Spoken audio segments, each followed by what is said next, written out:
Meta qui licencie près de 8000 employés après les avoir forcés à entraîner leur remplacement. Oracle qui licencie près de 30 000 salariés du jour au lendemain par mail. Alors, 2026, l'année où l'IA vient prendre ton boulot? Si tu veux savoir où est ta place dans ce monde qui change à l'ère de l'IA et ne pas finir à la poubelle, cet épisode est pour toi. Dans un monde où l'on ne croit plus en rien, certains osent encore croire en l'humain.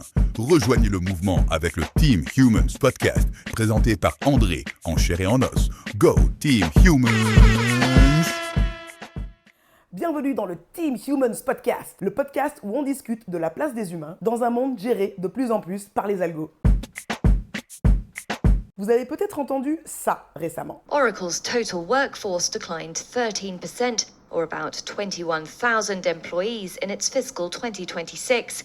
It says the cloud computing giant continued restructuring its business, partly driven by the adoption of AI across its operations. Et ouais, cette année, le géant américain de l'informatique Oracle, a prévu de licencier 13% de ses effectifs mondiaux, soit 21 000 personnes, au calme. Toutes les personnes concernées ont simplement reçu un petit mail pour leur annoncer que l'aventure était finie, sans préavis, à l'américaine quoi. Autre géant qui licencie en masse dans le monde de la tech, Meta, groupe qui possède notamment Facebook, Instagram et WhatsApp. Alors là, on va un peu plus loin dans le mauvais goût, puisque Meta a simplement réaffecté environ 8000 employés à d'autres départements dont l'objectif est, roulement de tambour, d'entraîner des agents IA qui vont ensuite prendre leur place et faire leur boulot quand ils seront virés. Elle est pas belle la vie. Et Meta prévoit d'autres vagues de licenciements cette année. Ils ont aussi fermé environ 6000 offres d'emploi qui étaient à pourvoir. Si tu as peur d'être touché par la prochaine vague de licenciements dans le domaine de l'informatique, reste jusqu'à la fin de cet épisode. Je t'expliquerai comment il est possible de surfer sur la vague.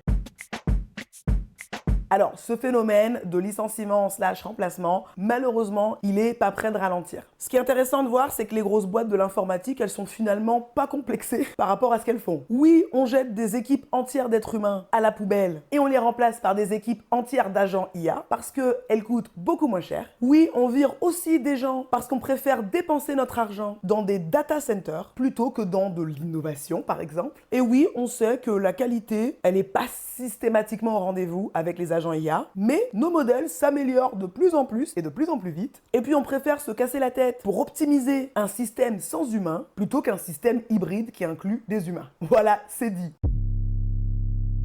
En fin 2025, si tu n'es pas au courant, le monde de l'IA, il a fait une espèce de saut quantique. Il y a une étude réalisée au dernier trimestre de l'année dernière qui a démontré que les IA sont devenus potentiellement plus efficaces que les humains en programmation, tout ce qui est coding. On a d'ailleurs Anthropic, la boîte qui possède Claude, qui affirme ouvertement que 80% du code qu'elle produit est généré par intelligence artificielle. Donc en fait, pour résumer, on nous a d'abord vendu, il y a quelques années, un rêve de co-intelligence, où l'IA et l'humain co-créent ensemble, main dans la main, à travers un espèce de questions-réponses, de ping-pong créatif, tellement mimes.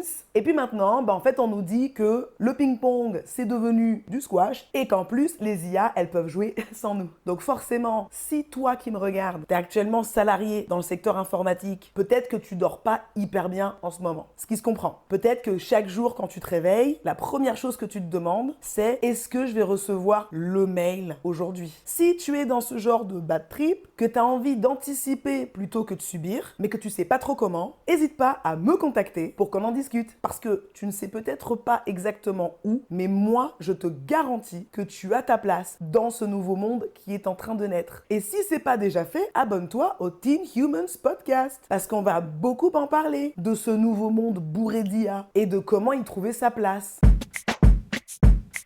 Alors, à toutes celles et ceux qui ont peur de la job apocalypse, j'ai une bonne et une mauvaise nouvelle à vous annoncer. La mauvaise nouvelle, non, l'IA ne va pas disparaître. Elle peut plus disparaître parce qu'elle est franchement meilleure que nous dans pas mal de domaines, finalement. Il n'y a que la vérité qui blesse, on est d'accord. Il va falloir faire avec. La bonne nouvelle, je reviens d'une semaine de formation organisée par HEC Entrepreneuriat à Toulouse. J'ai pu rencontrer plein de femmes incroyables, porteuses de projets, et j'ai aussi rencontré des expertes dans plein de domaines différents. Et en discutant avec elles, j'ai découvert que, oui, elles utilisent toute l'IA dans leur quotidien professionnel, qu'elles soient formées ou pas sur le sujet. 2, elles gagnent énormément de temps grâce à ces nouveaux outils. 3, ces mêmes outils leur permettent même d'identifier des nouveaux services à offrir, ce qui est pas mal intéressant quand même. Et 4, aucune d'entre elles ne laisse ses agents IA fonctionner en roue libre. Même les meilleurs modèles, ils font quand même de la merde assez souvent. Donc il faut toujours repasser derrière. Et de plus en plus, seules les personnes qui ont une expertise, un œil expert, peuvent vraiment savoir si l'IA fait de la merde. Et visiblement, on va se rendre compte de plus en plus que ça coûte extrêmement cher de ne pas vérifier ce que produit un agent IA. Donc en fait, c'est génial parce que ces femmes, elles m'ont démontré une chose, leurs professions, elles ne sont pas vouées à disparaître. Les dimensions humaines dans les secteurs où elles se trouvent sont tellement importantes et les secteurs en question tellement porteurs qu'elles se lancent même à leur compte. C'est dire si les perspectives sont plutôt lumineuses. On revient d'ailleurs à ce fameux PFH, ou putain de facteur humain, notre pouvoir magique. Si tu as du mal à voir où est ton PFH, ça tombe bien. Mettre en lumière les PFH, c'est justement mon métier. N'hésite pas à m'envoyer un petit mail ou un message sur Instagram pour qu'on discute de ta situation. La deuxième bonne nouvelle, je vous avais pas dit qu'il y en avait deux, je voulais garder le meilleur pour la fin, c'est que ces expertes ont